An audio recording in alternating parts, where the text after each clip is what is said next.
ചിന്തതൻ പുരാതന ഗേഹം വലം വെച്ചു സന്ധ്യയിലിരുന്നേകാന്തനായി ഭൂതകാലത്തിൻ ദുഃഖതീർത്ഥങ്ങളിൽ തെണ്ടി നടക്കുന്നു. പൊള്ളി നോവിച്ചും ഞരങ്ങിയുമെങ്ങിയും എൻ മാനസമരുഭൂമിതൻ വിജനതയിലൂടെ. തീർത്ഥങ്ങൾ ദുഃഖതീർത്ഥങ്ങളിൽ തെണ്ടി നടക്കുന്നു. പുള്ളി നോവിച്ചും ഞരങ്ങിയുമേങ്ങിയുമെൻ മാനസമരുഭൂമിതൻ വിജനതയിലൂടെ. മാനസമരുഭൂമിതൻ വിജനതയിലൂടെ. ജലീൽ കുറ്റ്യാടി എന്ന ഒരു കവിയുടെ ഒരു പുസ്തകം ഇവിടെ പ്രകാശനം ചെയ്തിരിക്കുകയാണ്. അദ്ദേഹത്തിൻ്റെ ഈ കവിതാ സമാഹാരത്തിൻ്റെ പേര് തന്നെ കുറ്റ്യാടിപ്പുഴയുടെ മർമ്മരങ്ങൾ എന്നാണ്.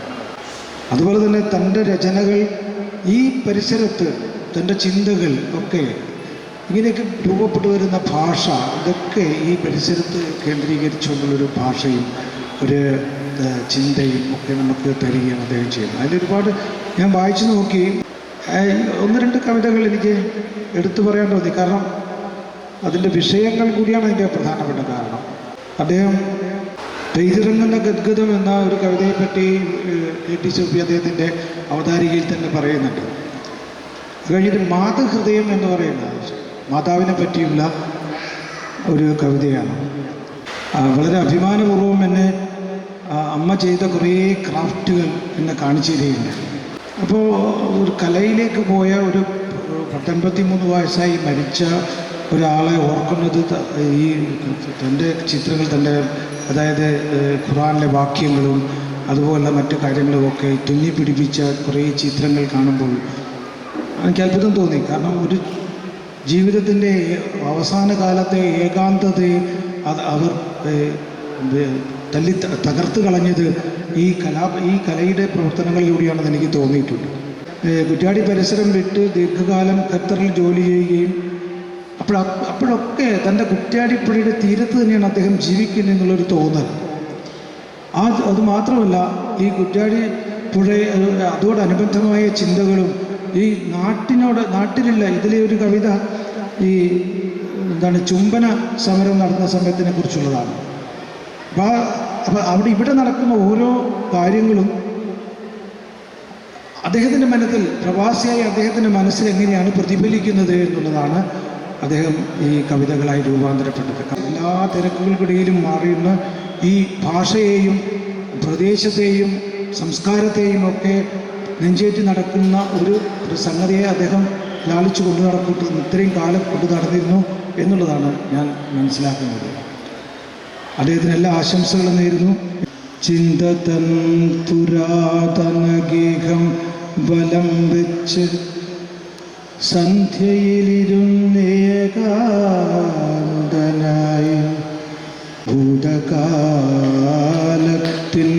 ദുഃഖതീർത്ഥങ്ങളിൽ തെണ്ടി നടക്കുന്നു. പൊള്ളി നോവിച്ചും ഞരങ്ങിയും ഏങ്ങിയുമെൻ മാനസ മരുഭൂമിതൻ വിജനതയിലൂടെ. അങ്ങകലെ മലയോരം കറുത്തു തിങ്ങി നിറഞ്ഞ കാർമേഘങ്ങളിൽ എങ്ങു നിന്നോയെത്തുന്ന കാറ്റിൽ വിങ്ങി വീഴുന്ന വെള്ളത്തുള്ളികൾ വാർന്നു ചേർന്നൊഴുകാറായി ശാന്തമായി ക്രോധമില്ലെത്ര നാൾ. ചിന്തതൻ പുരാതന ഗേഹം വലം വെച്ചു സന്ധ്യയിലിരുന്നേകാന്തനായി ഭൂതകാലത്തിൻ ദുഃഖതീർത്ഥങ്ങളിൽ തെണ്ടി നടക്കുന്നു. പൊള്ളി നോവിച്ചും ഞരങ്ങിയുമെങ്ങിയും എൻ മാനസമരുഭൂമിതൻ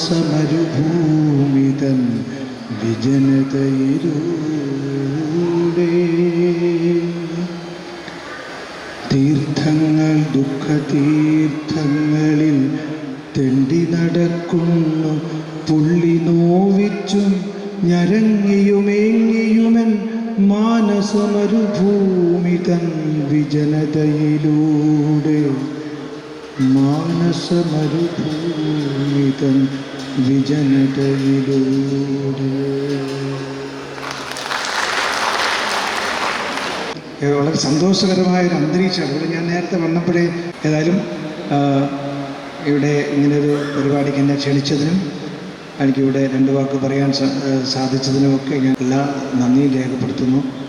ജലീലിന് എല്ലാ ആശംസകളും നേരുന്നു. ഇത് തുടരുക. നേരത്തെ എല്ലാവരും വായിച്ചു നോക്കണം. ഇത്തരം ചില സാമൂഹികമായ വിഷയങ്ങൾ അദ്ദേഹം കൈകാര്യം ചെയ്തിട്ടുണ്ട്. ഇതിനകത്ത് അദ്ദേഹത്തിൻ്റെ കവിതകളിലൂടെ പ്രകടമാക്കിയിട്ടുണ്ട്. ഏതായാലും എല്ലാവർക്കും ഈ നല്ലൊരു ദിവസം കുറ്റ്യാടിയിൽ നല്ല സാംസ്കാരിക ഇതൊക്കെ നല്ല സൗഹൃദ ബന്ധങ്ങളാണ്. നമുക്ക് പാർട്ടിയും മതവും കാര്യങ്ങളൊന്നുമല്ല. അതിനേക്കാൾ കവിഞ്ഞിട്ട് ഞങ്ങളുടെ വളരെ സാഹോദര്യ ബന്ധങ്ങളാണ് ഇതിൻ്റെയൊക്കെ അടിസ്ഥാനം. അത് എന്നും നിലനിൽക്കട്ടെ നമ്മുടെ സമൂഹത്തിൽ. അതിനായി എല്ലാവരും കവികളും രാഷ്ട്രീയക്കാരും എല്ലാം ഒരുമിച്ച് പ്രവർത്തിക്കട്ടെ എന്ന് മാത്രമേ എനിക്ക് ഈ അവസരത്തിൽ ആശംസിക്കാനുള്ളൂ. അത് എന്നും നിലനിൽക്കട്ടെ നമ്മുടെ സമൂഹത്തിൽ. അതിനായി എല്ലാവരും കവികളും രാഷ്ട്രീയക്കാരും എല്ലാം ഒരുമിച്ച് പ്രവർത്തിക്കട്ടെ എന്ന് മാത്രമേ എനിക്ക് ഈ അവസരത്തിൽ ആശംസിക്കാനുള്ളൂ. ഒരിക്കൽ കൂടി എല്ലാവർക്കും ആശംസകൾ. ഈ പരിപാടി ഉദ്ഘാടനം ചെയ്തു. നമസ്കാരം.